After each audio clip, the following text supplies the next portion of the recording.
Will Ferrell's comedy oeuvre has taken us on a strange journey.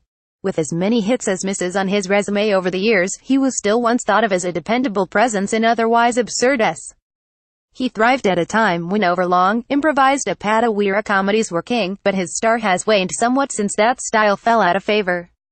Which brings us to 2015's Daddy's Home, which paired Ferrell with reliable scene partner Mark Wahlberg to create a disappointing family comedy that left very little impression after it was done. But it made enough money at the time to warrant a sequel in the studio's eyes, so here we are. Daddy's Home 2 is not worse than the first film, but it's still not very good. Having milked all of the gags out of the premise of Brad Ferrell and Dusty's Wahlberg rivalry over the care of their step and biological children, respectively, this film introduces two new daddies to spice things up. Enter Mel Gibson and John Lithgow, visiting the newly blended Mayron Whitaker clan for Christmas. From here there's little in the way of plot. While Lithgow's character finds it easy to connect with his son and grandchildren, Gibson's Kurt showers them with increasingly extravagant gifts in order to win them over. Before long, the stress of having their parents around leads to a reopening of old wounds. The film plods along with a couple of chuckles but more missed opportunities, and benefits from its excellent cast. For some reason the two leads' chemistry just works, and this sequel benefits from them not being the sole focus this time around. If we must have Mel Gibson back on our screens, then perhaps this is where he should exist. The film actually manages to sidestep some of the inevitable questions by presenting Gibson's Kurt as a problem to be solved, an example of the kind of toxic masculinity that creates offspring like Dusty. Really, that's not a bad message for this kind of film. Affection between men should be embraced, even if it isn't a message that gets through.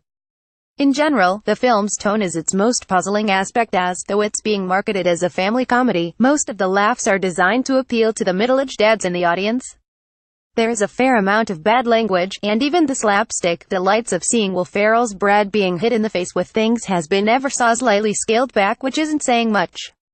Perhaps those behind the scenes simply wanted to create a new elf. Christmas films are especially lucrative, after all, but this isn't even as pleasingly bad as something like Jingle All the Way.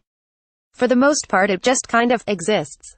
As before, the women in Daddy's Home 2 get very little to do, but this sequel does at least make better use of Linda Cardellini than the first film.